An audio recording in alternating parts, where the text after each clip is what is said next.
Good morning students. आज अपन एक नया लेसन स्टार्ट करते हैं और वो है पदार्थों के तापीय गुण या थर्मल प्रॉपर्टीज ऑफ सब्सटेंसेस। इसमें बच्चों इसी टॉपिक को अपन generally mode of heat transfer, ऊष्मा संचरण की विधियों के नाम से भी जाना जाता है। मोड ऑफ हीट ट्रांसफर के नाम से भी इसको जाना जाता है। तो सबसे पहले बच्चों अपन क्या देखेंगे, इसमें ताप पैमाना देखेंगे। सबसे पहले तो बच्चों अपन ताप को डिफाइन करेंगे कि टेम्परेचर क्या है।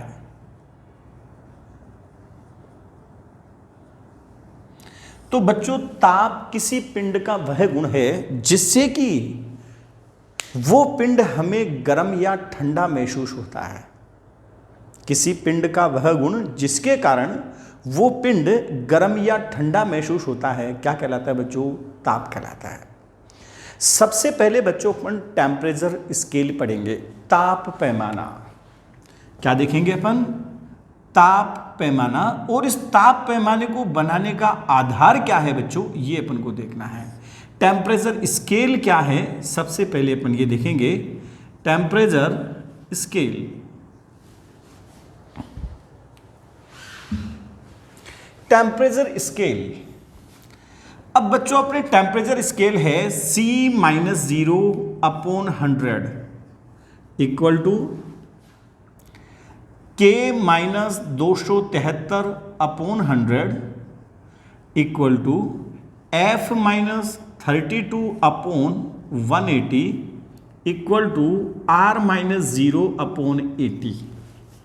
ये बच्चों अपने जनरल टेम्परेचर स्केल है, जहां पर C जो है वो डिग्री सेल्सियस में है, K जो है वो केल्विन में टेम्परेचर है, F है फ़ारेनहाइट में टेम्परेचर है, और C जो है वो रोमर स्केल पे टेम्परेचर है। किस पर?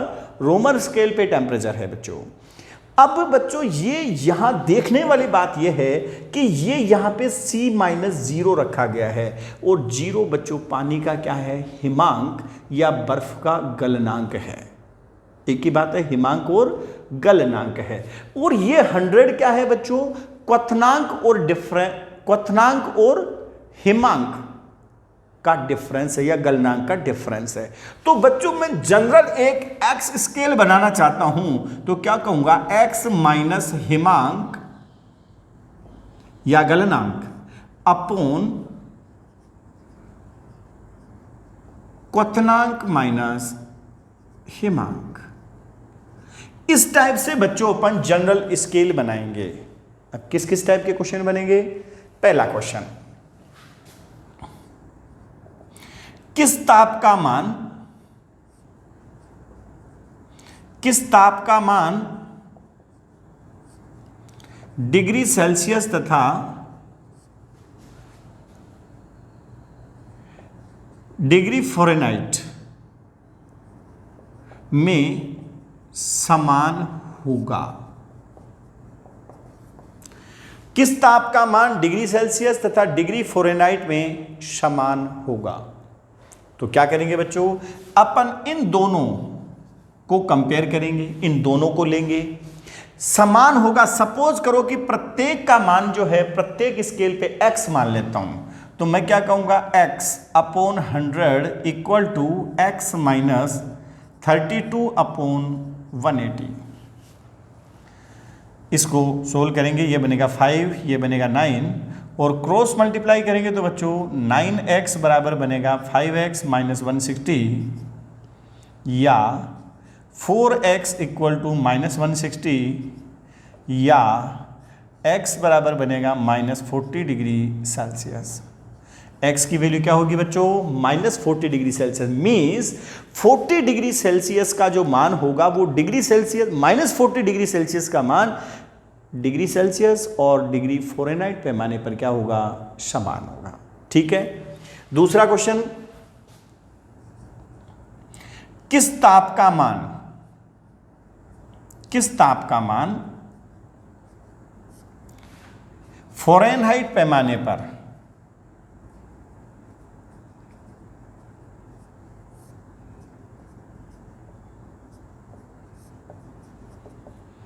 डिग्री सेल्सियस पैमाने की तुलना में दुगना होगा। किस ताप का मान फ़ारेनहाइट पैमाने पर डिग्री सेल्सियस पैमाने की तुलना में दुगना होगा? अब क्या कहें बच्चों, वही सेम आपको कंपैरिजन करना है। तो यहां पर क्या कहूंगा, x, सपोज करो x डिग्री सेल्सियस का मान समान है, x अपॉन 100 इक्वल टू क्या कहूंगा मैं, 2x माइनस 32 अपॉन 180, 5 और 9, और ये बनेगा 9x इक्वल टू बनेगा 2x minus 32, sorry 9x equal to 10x minus 160, या x बराबर बनेगा 160 डिग्री सेल्सियस। 160 डिग्री सेल्सियस का मान जो होगा वो फ़ारेनहाइट पैमाने पर जो आएगा वो डिग्री सेल्सियस की तुलना में क्या हो जाएगा बच्चों, डबल हो जाएगा। ठीक है, फिर अपन एक क्वेश्चन देखते हैं। यहां मैं क्वेश्चन लिखता हूं, यदि डिग्री सेल्सियस को y अक्ष पर तथा डिग्री फ़ारेनहाइट को x अक्ष पर रखकर इनके मध्य वक्र खींचा जाए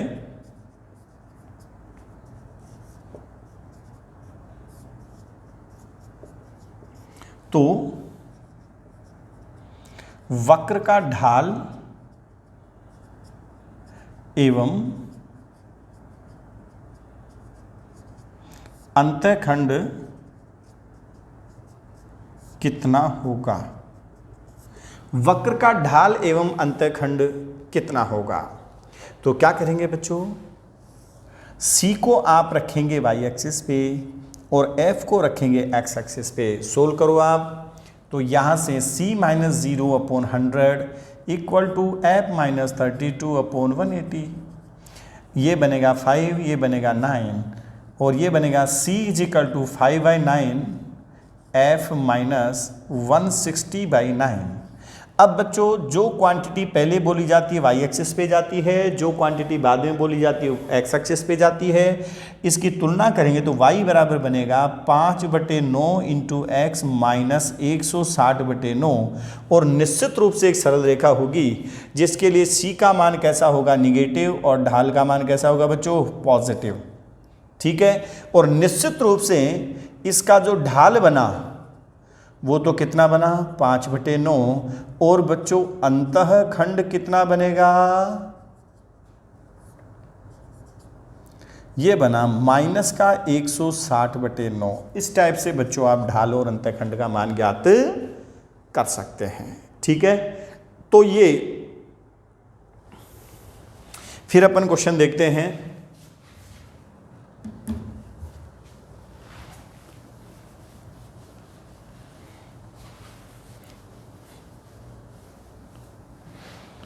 ध्यान दें बच्चों,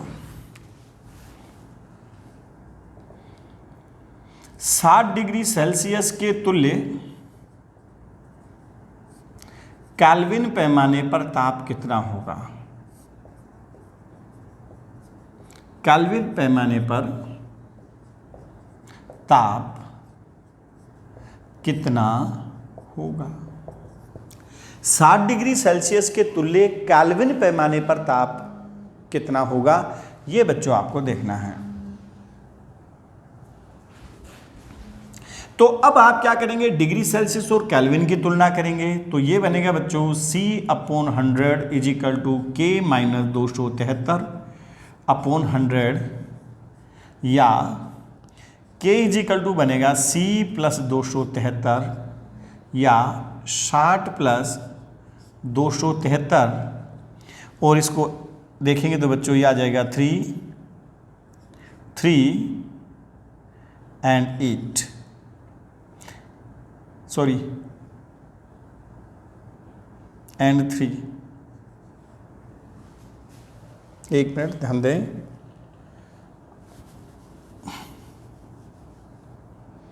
3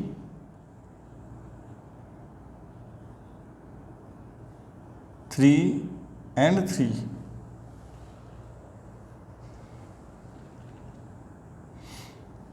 इतना डिग्री सेल्सियस हो जाएगा बच्चों। कितना जाएगा? 333 डिग्री सेल्सियस।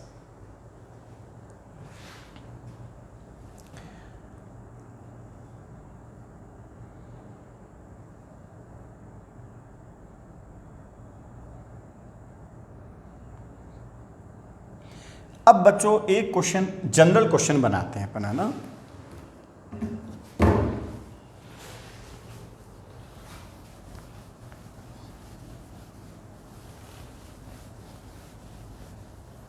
ध्यान देना बच्चों,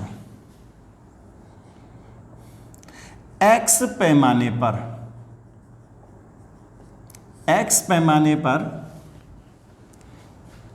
पानी का हिमांक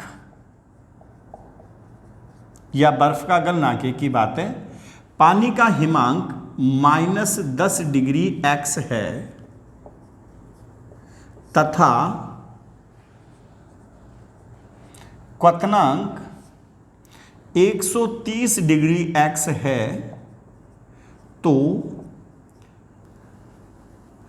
50 डिग्री सेल्सियस के तुल्य एक्स पैमाने पर ताप होगा।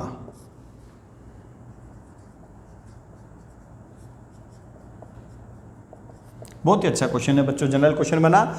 एक मैंने एक्स पैमाना बनाया है। एक्स पैमाने पर पानी का हिमांक -10 डिग्री एक्स दिया हुआ है और क्वथनांक 130 डिग्री एक्स है, तो 50 डिग्री सेल्सियस के तुल्य एक्स पैमाने पर ताप कितना होगा।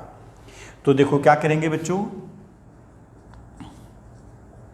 C - 0/100 equal to x -10 upon 130 -10, या अब C की वैल्यू कितनी दी हुई है? 50 डिग्री सेल्सियस, तो ये होगा 50/100 इक्वल टू एक्स + 10/140। ये कट के बच्चों 2 आ गया और ये यहाँ से कट के 70 आ जाएगा, और आप ये कहेंगे कि x + 10 = 70 और x बराबर क्या बनेगा बच्चों? 60 डिग्री x। 50 डिग्री सेल्सियस के तुल्य x पैमाने पर जो ताप होगा वो कितना बनेगा? 60 डिग्री x बनेगा। तो ये तो हुआ बच्चों अपने पास टेम्परेचर स्केल, और इस टेम्परेचर स्केल पर किस टाइप के क्वेश्चन बनेंगे। डिग्री सेल्सियस को केल्विन में कन्वर्ट करवा सकता है, केल्विन को तो ये तो सीधा सीधा पता है कि डिग्री सेल्सियस को केल्विन में बदलने के लिए 273 जोड़ दिया जाएगा, और केल्विन को डिग्री सेल्सियस में कन्वर्ट करने के लिए 273 घटा दिया जाएगा। इसी टाइप से इनमें से किसी भी एक पैमाने पर ताप देकर दूसरे पैमाने पर ताप पूछ सकता है। तो आप इस ताप पैमाने का उपयोग किस टाइप से करेंगे ये आपको पता चल गया। अब बच्चों अपन देखते हैं टेम्परेचर डिफरेंस स्केल, तापांतर पैमाना। ध्यान देना क्या बनेगा बच्चों? तापांतर पैमाना देखते हैं अपन।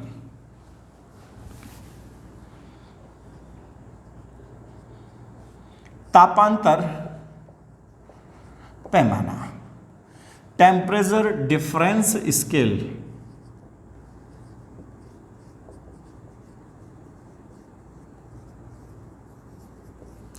तापांतर पैमाना और टेम्परेचर डिफरेंस स्केल, तो बच्चों इसका अपन आउटलाइन करके लिख देते हैं। तो टेम्परेचर डिफरेंस स्केल बनेगा कैसे? ΔC/100 equal to ΔK/100 equal to ΔF/180 equal to ΔR/80। तो इससे क्या कंक्लूजन निकला बच्चों? पहले ΔC equal to ΔK means अगर किसी वस्तु का ताप 50 डिग्री सेंटीग्रेड बढ़ा दिया जाए तो केल्विन में भी ताप उसका 50 केल्विन ही बढ़ेगा। यानी तापांतर अगर देखा जाए सेल्सियस पैमाने पर और केल्विन पैमाने पर ताप में वृद्धि बच्चों क्या होगी? हमेशा बराबर होगी। लेकिन ये तो हुआ ΔK इक्वल टू हो गया ΔC, लेकिन अगर मैं तुलना करता हूं फ़ारेनहाइट में, तो ये कितना बनेगा बच्चों, delta F upon 100 equal to बनेगा delta F upon 180 equal to delta C upon 100, और ये बनेगा बच्चों delta F is equal to 1.8 times of delta C. अर्थात यदि किसी वस्तु के ताप को 10 डिग्री सेंटीग्रेड से बढ़ा दिया जाए या 10 डिग्री सेल्सियस से बढ़ा दिया जाए तो फ़ारेनहाइट पैमाने पर ताप में वृद्धि कितनी होगी बच्चों, 18 डिग्री फ़ारेनहाइट होगी। ठीक है, इसी टाइप से बच्चों अगर मैं रूमर पैमाने पे देखता हूं तो delta R by 80 equal to बनेगा डेल्टा सी अपॉन 100, या डेल्टा आर बराबर बनेगा 0.8 इंटू डेल्टा सी। अर्थात रूमर पैमाने पर ताप में जो वृद्धि होगी डिग्री सेल्सियस पैमाने पर ताप में वृद्धि की तुलना में 0.8 गुना होगी। मींस रूमर पैमाने पर ताप में वृद्धि कम होगी, फ़ारेनहाइट पैमाने पर ताप में वृद्धि ज्यादा होगी, और केल्विन पैमाने और डिग्री सेल्सियस पैमाने पर ताप में वृद्धि क्या होगी बच्चों, समान होगी। अगर किसी वस्तु का ताप 10 डिग्री सेंटीग्रेड बढ़ाया जाता है तो केल्विन में भी उसका ताप 10 डिग्री सेल्सियस ही बढ़ेगा। तो ये था बच्चों अपने पास टेम्परेचर डिफरेंस स्केल। ठीक है, अब बच्चों अपन देखते हैं आगे।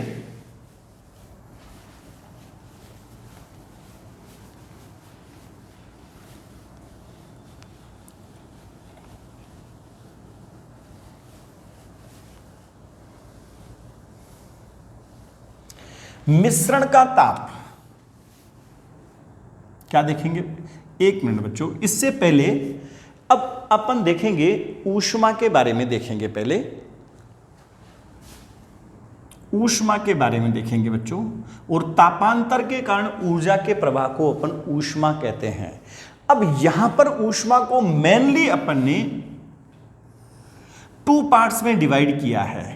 एक तो किया है अपन ने गुप्त ऊष्मा, कौन सी, गुप्त ऊष्मा, और लेटेंट हीट।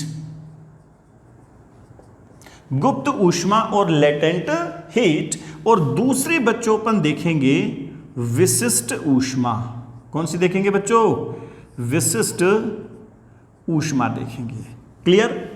अब गुप्त ऊष्मा को कैसे डिफाइन करेंगे, 1 किलोग्राम द्रव्य की अवस्था परिवर्तन के लिए आवश्यक ऊष्मा क्या कहलाती है बच्चों, गुप्त ऊष्मा कहलाती है। इसको कैसे डिफाइन करेंगे अपन, 1 किलोग्राम द्रव्य की अवस्था परिवर्तन के लिए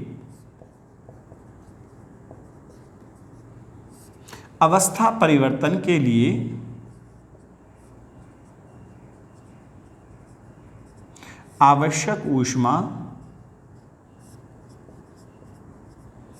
गुप्त ऊष्मा कहलाती है।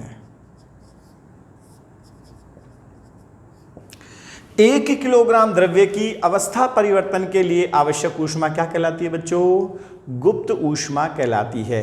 अब बच्चों इसको गुप्त ऊष्मा क्यों कहते हैं, इसका कारण है बच्चों, जनरली क्या होता है कि किसी वस्तु को ऊष्मा देने पर ताप बढ़ता है, और यह वस्तु जब ऊष्मा त्यागती है तो ताप घटता है।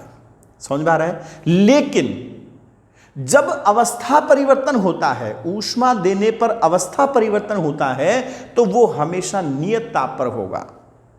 मींस मैं ये कहूंगा कि ऊष्मा देने पर ताप में वृद्धि या ताप में वृद्धि नहीं होगी। अर्थात इन जनरल अपन ये मानते हैं कि ऊष्मा देने पर ताप में वृद्धि होती है, अर्थात ऊष्मा का जो इफेक्ट है, ऊष्मा देने पर ताप में वृद्धि होती है, ऊष्मा का प्रभाव दिखाई देता है अगर ताप में वृद्धि हो रही है तो। लेकिन यहां पर क्या हो रहा है बच्चों, ऊष्मा देने पर भी ताप में वृद्धि नहीं हो रही, एक तरह से ऊष्मा का प्रभाव दिखाई नहीं दे रहा, हिडन है, एक तरह से छुपा हुआ है। अपन को ऐसा लगता है कि जो ऊष्मा दी वो कहां गई, क्योंकि ताप में वृद्धि तो हो नहीं रही, ऊष्मा का इफेक्ट अपन को दिखाई नहीं दे रहा। इसीलिए दिखाई नहीं देने के कारण ही इसको क्या बोलते हैं बच्चों, लेटेंट कहते हैं। क्या कहते हैं उसको, लेटेंट हीट बोलते हैं। क्लियर। तो 1 किलोग्राम द्रव्य चाहे 1 किलोग्राम ठोस को द्रव में बदलें और चाहे 1 किलोग्राम द्रव को वाष्प में बदलें, 1 किलोग्राम द्रव्य की अवस्था परिवर्तन के लिए आवश्यक ऊष्मा क्या कहलाती है बच्चों? गुप्त ऊष्मा कहलाती है। अब बच्चों इस गुप्त ऊष्मा को अपन ने 2 भागों में विभाजित कर रखा है। कौन कौन से? एक होती है बच्चों गलन की गुप्त ऊष्मा, गलन की गुप्त ऊष्मा। पहली जो है गलन की गुप्त ऊष्मा, इसको अपन बोलते हैं बच्चों लेटेंट हीट ऑफ फ्यूजन। क्या बोलते हैं इसको? लेटेंट हीट ऑफ फ्यूजन बोलते हैं बच्चों, और इसको LF से डिनोट करते हैं। और दूसरी होती है वाष्पन की गुप्त ऊष्मा, वाष्पन की गुप्त ऊष्मा, latent heat of vaporisation, latent heat of vaporisation बोलते हैं बच्चों इसको, लेटेंट हीट ऑफ वेपोराइजेशन, और LV से व्यक्त करते हैं। अब बच्चों अगर मान लो, क्या कहूंगा इसको मैं, गलन की गुप्त ऊष्मा को कैसे डिफाइन करूंगा? 1 किलोग्राम ठोस, 1 किलोग्राम ठोस को द्रव में बदलने के लिए आवश्यक ऊष्मा गलन की गुप्त ऊष्मा कहलाती है। और वाष्पन की गुप्त ऊष्मा को कैसे डिफाइन करूंगा? 1 किलोग्राम द्रव्य को, 1 किलोग्राम द्रव को वाष्प में रूपांतरित करने के लिए आवश्यक ऊष्मा क्या कहलाएगी बच्चों? वाष्पन की गुप्त ऊष्मा कहलाएगी। तो इसको कैसे डिफाइन करूंगा मैं? 1 kg ठोस को द्रव में बदलने के लिए आवश्यक ऊष्मा गलन की गुप्त ऊष्मा कहलाती है। क्या कहलाती है बच्चों? गलन की गुप्त ऊष्मा कहलाती है।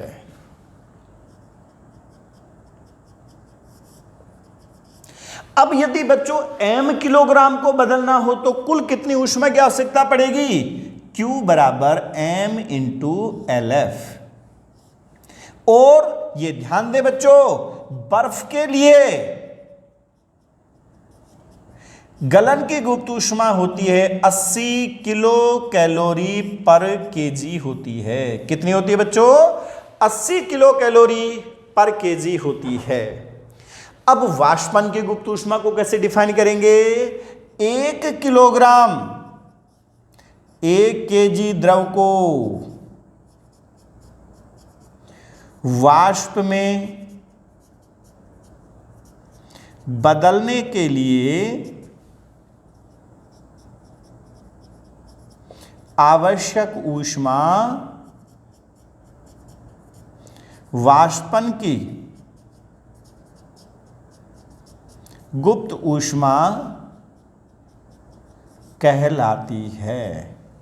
और अगर मान लो मैं m किलोग्राम द्रव को वाष्प में बदलना चाह रहा हूं तो कुल ऊष्मा Q equal to m into LV होगी। और पानी के लिए बच्चों ध्यान देना, पानी के लिए वाष्पन की गुप्त ऊष्मा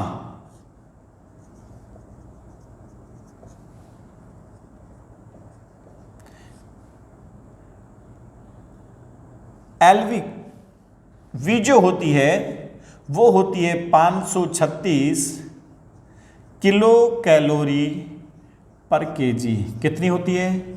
536 किलो कैलोरी पर केजी। पानी के लिए वाष्पन की गुप्त ऊष्मा LV 536 किलो कैलोरी पर केजी होती है।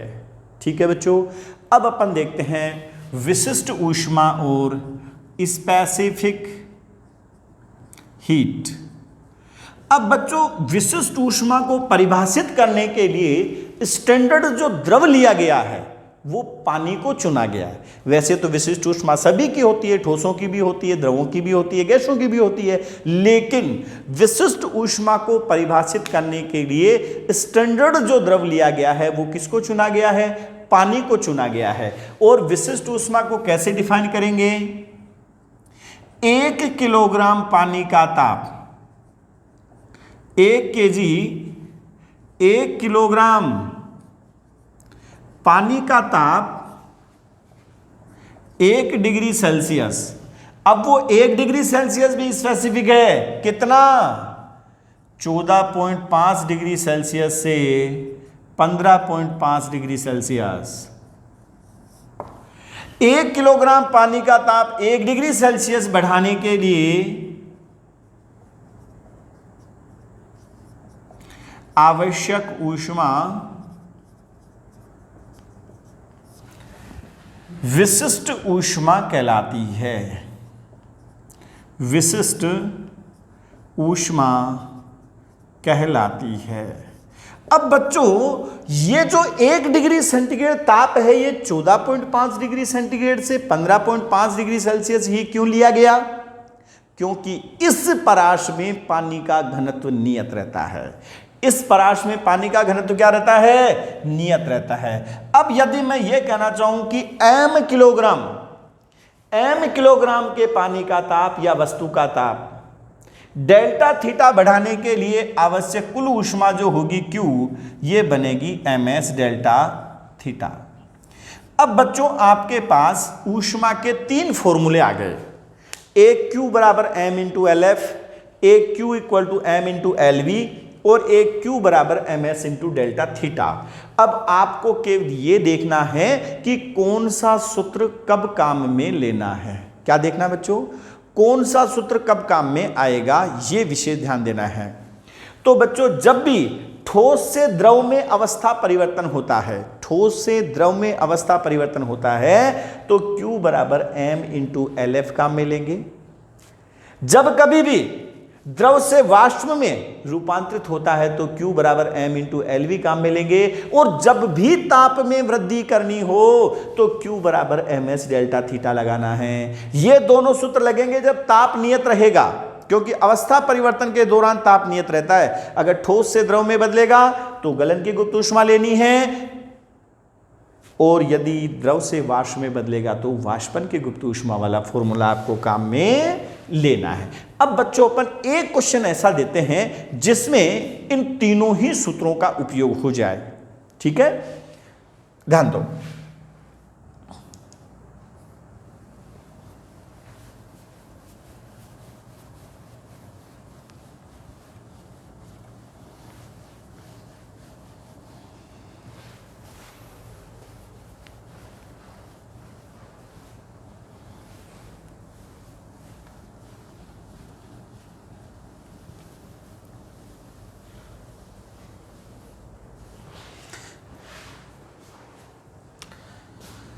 क्वेश्चन क्या है बच्चों, ध्यान दो।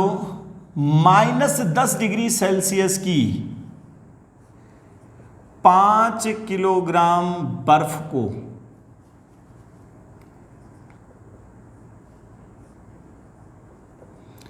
-10 डिग्री सेल्सियस की 5 किलोग्राम बर्फ को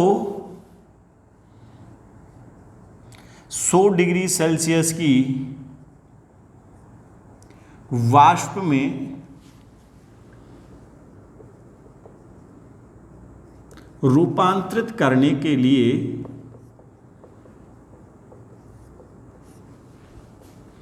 कितनी ऊष्मा की आवश्यकता होगी?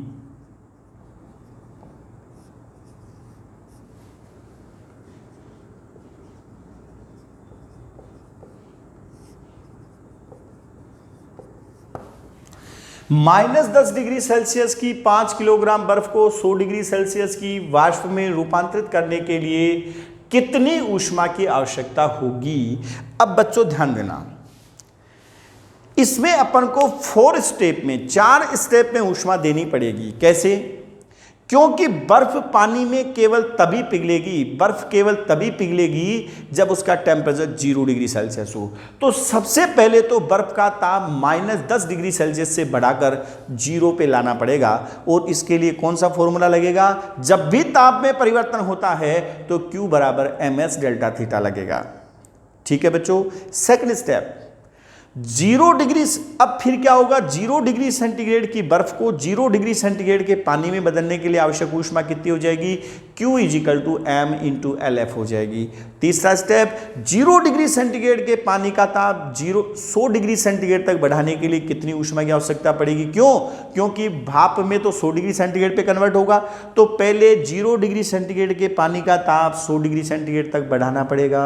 और चौथा स्टेप, 100 डिग्री सेंटीग्रेड के पानी को 100 डिग्री सेंटीग्रेड की भाप में बदलने के लिए कितनी ऊष्मा की आवश्यकता पड़ेगी, और टोटल ऊष्मा आ जाएगी इन सभी ऊष्माओं का योग। तो बच्चों सॉल्यूशन देखें आप इसका। पहला स्टेप,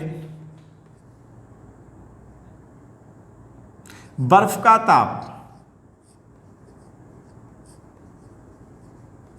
-10 डिग्री सेल्सियस से 0 डिग्री सेल्सियस तक बढ़ाने के लिए आवश्यक ऊष्मा, बढ़ाने के लिए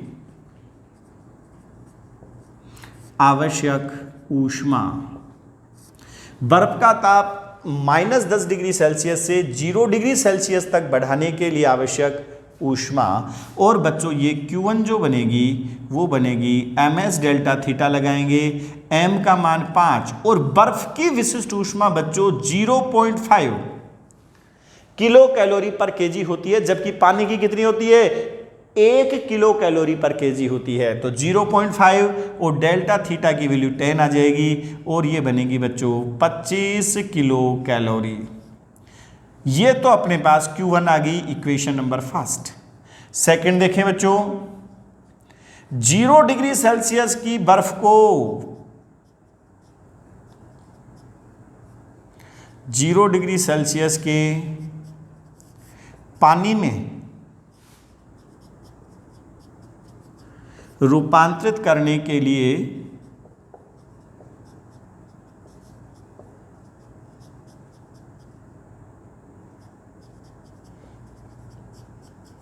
आवश्यक ऊष्मा Q2 = ms delta theta, sorry अवस्था परिवर्तन हो रहा है इसलिए बच्चों क्या बनेगा, m × LF और ये बनेगा 5 × 80 = 400 kilo calorie. Third step, 0 degree Celsius के पानी का ताप 100 डिग्री सेल्सियस तक बढ़ाने के लिए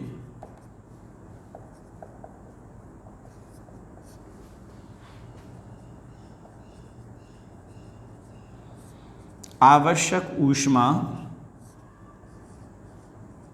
Q3 = होगा ms डेल्टा थीटा, m की वैल्यू 5, s की वैल्यू 1 और ये बनेगा 100 - 0, ये आ जाएगी बच्चों 500 kilo calorie. Fourth, 100 degree Celsius के पानी को 100 डिग्री सेल्सियस की वाष्प में बदलने के लिए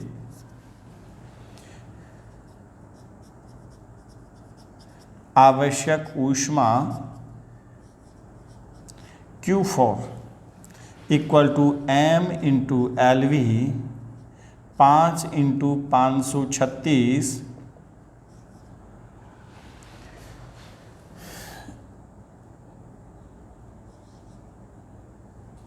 ये आएगी 2680 किलो कैलोरी। अब बच्चों आवश्यक कुल ऊष्मा कितनी हो गई,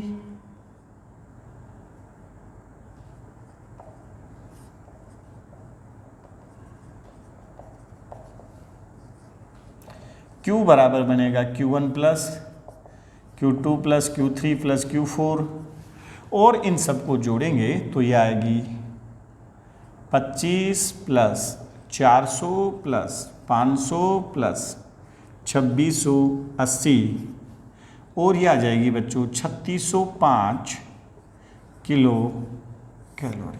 कितनी आ जाएगी, 3605 किलो कैलोरी ऊष्मा आ जाएगी। तो बच्चों ये एक ऐसा क्वेश्चन था जिसमें सभी फॉर्मूले, गुप्त ऊष्मा और विशिष्ट ऊष्मा वाले तीनों ही फॉर्मूले अपने काम में आ रहे थे। अब बच्चों एक बार ये क्वेश्चन ऐसे भी आया है, इसी क्वेश्चन में अगर मैं दी गई ऊष्मा का ताप के साथ ग्राफ खींचूं तो बच्चों ये ग्राफ कैसा आएगा।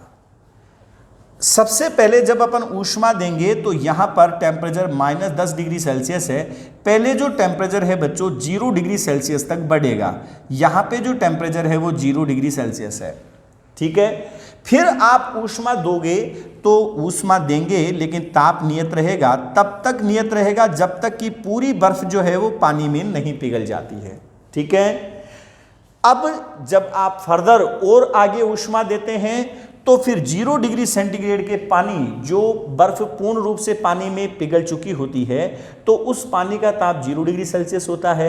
अब ऊष्मा देंगे तो इसका ताप बढ़ना चालू होगा और तब तक बढ़ेगा जब तक कि इसका टेम्परेचर 100 डिग्री सेल्सियस तक नहीं पहुंच जाएगा, ठीक है बच्चों। ये टेम्परेचर कितना है और यहां जो टेम्परेचर आएगा बच्चों ये आ जाएगा 100 डिग्री सेल्सियस।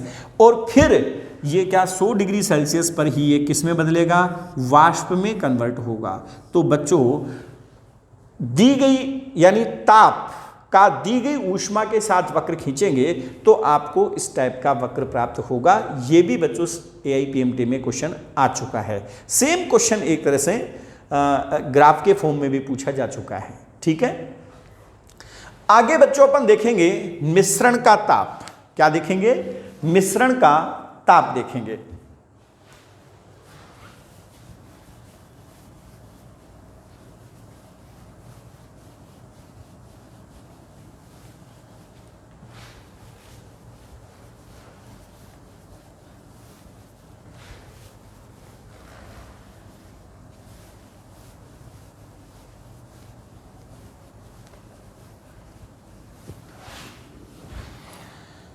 आगे अपन देखते हैं बच्चों मिश्रण का ताप।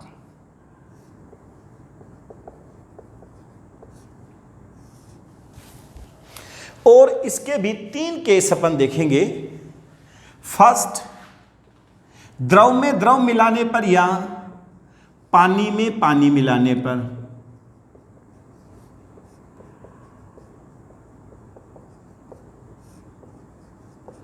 किसमें, द्रव में द्रव या पानी में पानी मिलाने पर। और बच्चों इस केस का उपयोग कहाँ करते हैं अपन, जैसे सर्दियों में अपन नहाने के लिए पानी गर्म करते हैं तो उसमें अक्सर यही करते हैं अपन, एक छोटे भगोने में 2, 4, 5 लीटर पानी को गर्म करते हैं और उस गर्म पानी को किस में डाल देते हैं, पानी से भरी बाल्टी में डाल देते हैं, जिससे उसका टेम्परेचर जो है वो अपने नहाने लायक हो जाए, यानी बॉडी टेम्परेचर के लगभग इक्वल सा हो जाए, यानी पानी अपन को ठंडा नहीं लगे। ऐसा नहीं है कि जैसे मान लो 20 लीटर अपन को नहाने के लिए चाहिए तो पूरा 20 लीटर पानी गर्म करेंगे, अक्सर ऐसा नहीं होता है। जनरली अपन क्या करेंगे, एक बाल्टी में ठंडा पानी लेंगे और 4-5 लीटर की जो एक भगोनी लेकर उसमें पानी को गर्म करेंगे और उस गर्म पानी को क्या करेंगे, उस बाल्टी में डाल देंगे, ठीक है। तो होगा क्या इस केस में कि गर्म पानी जो है वो ऊष्मा देगा और ठंडा पानी ऊष्मा लेगा। क्लियर। अपन क्वेश्चन के माध्यम से इसको देखते हैं। तो देखो 50 डिग्री सेल्सियस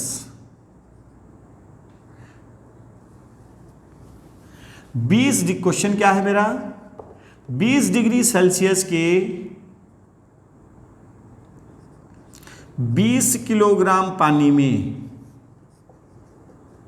ध्यान दे बच्चों, 20 डिग्री सेल्सियस के 20 किलोग्राम पानी में 50 डिग्री सेल्सियस का 5 किलोग्राम पानी मिलाने पर 5 किलोग्राम पानी मिलाने पर मिश्रण का ताप ज्ञात करो।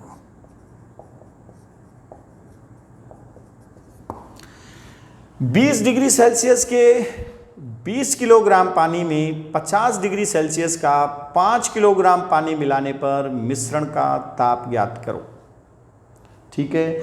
अब ध्यान दो बच्चों, एक जो पानी है उसका ताप 50 डिग्री सेल्सियस है और दूसरे पानी का ताप 20 डिग्री सेल्सियस है। ऊष्मा का प्रवाह उच्च ताप से निम्न ताप की ओर होगा। सपोज करो कि मिश्रण का जो टेम्परेचर है वो निश्चित है, इसके बीच में होगा, तो 50 डिग्री वाले का टेम्परेचर तो घटकर कितना होगा, 50 माइनस थीटा होगा, और इसका टेम्परेचर बढ़कर कितना हो जाएगा, थीटा माइनस 20। तो यानी जो 50 डिग्री सेल्सियस का ऊष्मा देगा और 20 डिग्री सेल्सियस का पानी ऊष्मा ग्रहण करेगा। तो क्या इक्वेशन लिखूं बताओ, दोनों के लिए एमएस डेल्टा थीटा लिखना है, एम की जगह 5, एस की जगह 1, क्योंकि पानी की विशिष्ट ऊष्मा 1 किलो कैलोरी पर केजी होती है। और क्या लिखूं मैं, 50 माइनस थीटा बराबर क्या बनेगा, ये ऊष्मा ग्रहण करेगा और ये बनेगा 20 इंटू 1 इंटू थीटा माइनस 20, क्योंकि ऊष्मा का प्रवाह इधर से इधर हो रहा है, 50 में से थीटा, थीटा में से 20, यानी गर्म पानी द्वारा दी गई ऊष्मा बराबर ठंडे पानी द्वारा ग्रहण की गई ऊष्मा। और बच्चों इसको सोल्व करेंगे तो ये बन जाएगा 4 या 50 minus theta equal to 4 theta minus 80 या 5 थीटा इज इक्वल टू 130 या थीटा इज इक्वल टू 2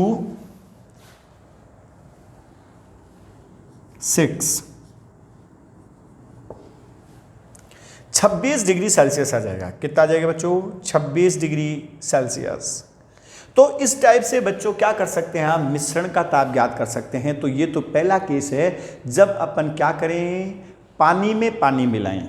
बच्चों सेकंड केस इंपॉर्टेंट केस है, पानी में बर्फ मिलाने पर, पानी में बर्फ मिलाने पर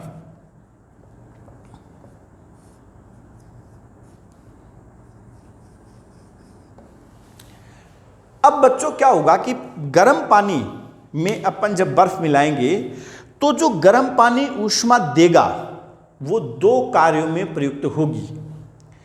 एक तो बर्फ को पिघलाने के लिए, और फिर जो बर्फ के पिघलने से 0 डिग्री सेल्सियस का पानी बना उसका ताप बढ़ाने के लिए, यानी ऊष्मा दो कार्यों में प्रयुक्त होगी।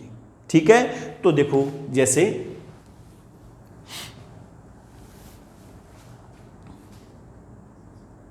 क्वेश्चन है अपना, 50 डिग्री सेल्सियस के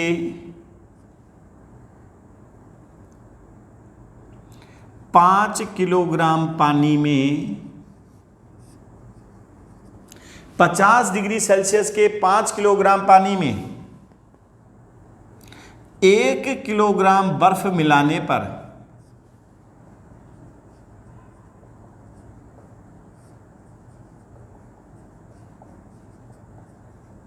मिश्रण का ताप ज्ञात करो। 50 डिग्री सेंटीग्रेड के 5 किलोग्राम पानी में 1 किलोग्राम बर्फ मिलाने पर मिश्रण का ताप ज्ञात करो। अब देखो बच्चों, पहले इसकी एक्चुअल स्टेप क्या है कि ये पानी मैक्सिमम कितनी ऊष्मा दे सकता है। ये ज्यादा से ज्यादा 0 डिग्री सेल्सियस तक ठंडा हो सकता है, क्योंकि एक बॉडी का टेम्परेचर यानी पानी का ताप 50 है, एक का 0 है, तो मिनिमम टेम्परेचर 0 हो सकता है, मैक्सिमम मिश्रण का ताप 50 हो सकता है। इसके बीच में ही कहीं आएगा, समझ में आ रहा है। तो मैं क्या कह सकता हूं, ऐसे पहले चेक पॉइंट है और अदरवाइज फिर दूसरा मेथड, अल्टरनेट मेथड भी बताएंगे आपको।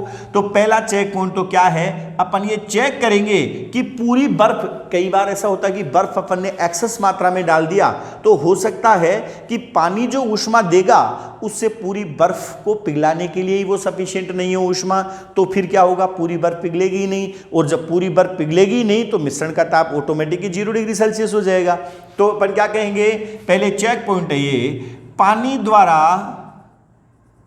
दी जा सकने वाली अधिकतम ऊष्मा, पानी द्वारा दी जा सकने वाली अधिकतम ऊष्मा और ये हो जाएगी बच्चों M S delta theta, M की जगह 5, एस की जगह 1, थीटा की जगह 50 माइनस 0, क्योंकि बर्फ पानी ज़्यादा से ज़्यादा 0 डिग्री सेंटीग्रेड तक ठंडा हो सकता है। तो ये आ गई बच्चों 250 किलो कैलोरी। ठीक है, अब बर्फ को पिघलाने के लिए आवश्यक ऊष्मा, बर्फ को पिघलाने के लिए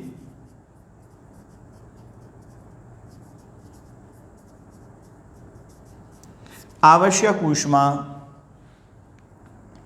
m into L F 1 into 80 बराबर 80 किलो कैलोरी। बर्फ को पिघलाने के लिए आवश्यक ऊष्मा कितनी हो जाएगी? 80 किलो कैलोरी हो जाएगी बच्चों। अब चूंकि पानी द्वारा दी जा सकने वाली ऊष्मा बर्फ को पिघलाने के लिए आवश्यक ऊष्मा से ज्यादा है, इसलिए पहले बर्फ पूरी पिघलेगी और उसके बाद जो बची ऊष्मा होगी वो ताप बढ़ाने के काम में आएगी। अब यदि बच्चों मैं कहता कि बर्फ को पिघलाने के लिए आवश्यक ऊष्मा अगर इस ऊष्मा से ज्यादा होती तो इसका मतलब क्या होगा? पूरी बर्फ पिघलेगी नहीं, और जब तक पूरी बर्फ नहीं पिघलेगी मिश्रण का ताप कितना रहेगा? 0 डिग्री सेल्सियस रहेगा। तो बच्चों ध्यान दें, अब इक्वेशन लगाएं। मान लेते हैं कि मिश्रण का जो ताप है वो क्या है? थीटा है। तो बच्चों पानी द्वारा दी गई ऊष्मा कितनी होगी? 5 इंटू 1 इंटू 50 माइनस थीटा। अब एक तो पानी को पिघलाने के लिए m इंटू एल एफ, तो ये तो आगे 80 किलो कैलोरी, तो इसको पिघलाने के लिए आवश्यक ऊष्मा, और अब M S delta theta, 1 kilogram बर्फ से 1 किलोग्राम पानी बनेगा, तो 1 इंटू 1 इंटू थीटा माइनस 0, या 250 minus 5 theta is equal to 80 plus theta, या ये 80 जाएगा तो ये बनेगा 170 इक्वल टू बनेगा 6 थीटा, और थीटा की वैल्यू आ जाएगी 170 बटे 6, 12, 5 बच गया, 6 8 48, 2 बच गया, 6 3 18, लगभग 28.33 डिग्री सेल्सियस। अब बच्चों इसी में मैं क्या करता हूं, ध्यान से समझें, मैं कहता हूं 50 डिग्री सेल्सियस के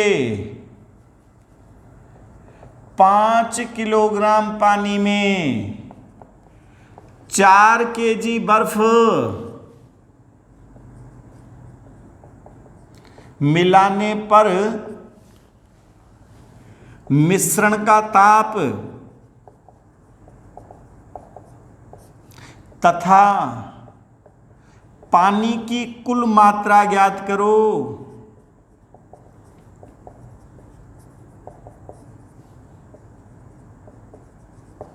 पानी की कुल मात्रा ज्ञात करो। अब बच्चों ये पहले वाला स्टेप तो वही रहेगा, पानी द्वारा दी जा सकने वाली अधिकतम ऊष्मा, सेम क्वेश्चन है, 250 किलो कैलोरी।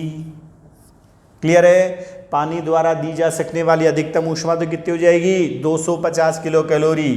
अब अपन देखते हैं कि बर्फ को पिघलाने के लिए आवश्यक ऊष्मा, पिघलाने के लिए आवश्यक ऊष्मा इक्वल टू हो जाएगी बच्चों m इंटू एल एफ, तो 4 इंटू 80 बराबर 320 किलो कैलोरी। अब बच्चों ये जो ऊष्मा है वो पानी द्वारा दी जा सकने वाली ऊष्मा से ज्यादा है, इसका अर्थ है कि पूरी बर्फ नहीं पिघलेगी, और जब पूरी बर्फ नहीं पिघलेगी तो इसका मतलब ये हुआ कि मिश्रण का जो ताप है वो 0 डिग्री सेल्सियस होगा। कैलकुलेट करने की ही जरूरत नहीं है, जब पूरी बर्फ नहीं पिघलेगी तो मिश्रण का ताप क्या होगा? 0 डिग्री सेल्सियस। अब बच्चों अपन क्या है कि कितनी किलोग्राम, जब पूरी बर्फ नहीं पिघलेगी तो अपन को ये देखना होगा कितनी किलोग्राम बर्फ जो है वो पिघलेगी। तो इस पानी द्वारा जो दी जा सकने वाली जो ऊष्मा है वो केवल बर्फ को पिघलाने काम में आएगी, इसलिए मैं क्या कहूंगा? 250 equal to M dash into 80, और एम डैश की वैल्यू आ गई बच्चों 8 या 24, 1 बच गया, 1 2 बच गया, लगभग 3.12 केजी बर्फ पिघलेगी। इसलिए बच्चों पानी की कुल मात्रा कितनी हो गई? पानी की कुल मात्रा, ये 5 किलोग्राम पानी तो पहले था और 3.12 केजी और बर्फ पिघल गई, तो ये हो गया 8.12 केजी पानी की मात्रा होगी। पानी की मात्रा कितनी हो जाएगी बच्चों? 8.12 केजी। अब बच्चों मैं इसका एक अल्टरनेट मेथड बताता हूं कि जैसे अपन को ये चेक करना ही नहीं पड़े, आप तो क्या करो, इसमें डायरेक्ट लगा दो। ध्यान से समझना, आप तो क्या कर दो, डायरेक्ट फॉर्मूला अप्लाई कर दो कि जो पानी द्वारा दी गई ऊष्मा है वो दो कामों में प्रयुक्त होगी। एक तो बर्फ को पिघलाने के लिए और एक उस पिघली हुई जो बर्फ है उससे पानी बना उसका ताप बढ़ाने के लिए। अब यदि फाइनल टेम्परेचर की वैल्यू 0 डिग्री सेल्सियस से कम आती है तो मिश्रण का ताप आप 0 डिग्री सेल्सियस माने। क्यों? क्योंकि आपको पता है एक का ताप 50 है, दूसरे का 0 है, तो मिनिमम टेम्परेचर कितना हो सकता है? 0 हो सकता है। 0 से कम तो पॉसिबल ही नहीं है ना। तो आपको क्या है कि फिर चेक नहीं करना पड़ेगा और आप डायरेक्ट इक्वेशन लगा सकते हैं। लेकिन मिश्रण का ताप अगर 0 डिग्री सेल्सियस से कम आता है, मींस मिश्रण का ताप निगेटिव आता है, तो आप क्या मान के चलेंगे? मिश्रण का ताप 0 डिग्री सेल्सियस। जैसे इसी क्वेश्चन को मैं करता हूं तो मेरे को चेक पॉइंट की जरूरत नहीं है, तो मैं डायरेक्ट कैसे लगाऊं इसको? बर्फ द्वारा दी जा सकने वाली ऊष्मा कितनी हो जाएगी? पानी द्वारा 5 × 1 × 50 माइनस थीटा इक्वल टू बर्फ को पिघलाने के लिए आवश्यक ऊष्मा m × LF 4 × 80 plus 4 × 1 × theta minus 0। और इसको देखेंगे तो बच्चों आपके पास ये बनेगा 250 माइनस 5 थीटा इक्वल टू बनेगा 320 प्लस 4 थीटा या 9 थीटा इज इक्वल टू बनेगा माइनस का 70 और थीटा की वैल्यू -70/9। अब बच्चों कैलकुलेट करने की जरूरत ही नहीं है क्योंकि मिश्रण का ताप ऋणात्मक प्राप्त हो रहा है। मिश्रण का ताप ऋणात्मक प्राप्त हो रहा है जो संभव नहीं है। मिश्रण का ताप निगेटिव प्राप्त होता है जो संभव नहीं है।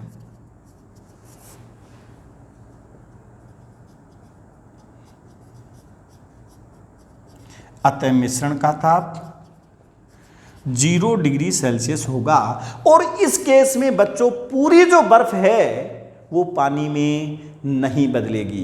पूरी बर्फ पानी में नहीं बदलेगी और इस पानी द्वारा दी जा सकने वाली जो अधिकतम ऊष्मा है, यानी मिश्रण का ताप 0 डिग्री सेल्सियस हो गया, तो पानी द्वारा दी गई ऊष्मा जो है वो केवल किसके काम में आएगी?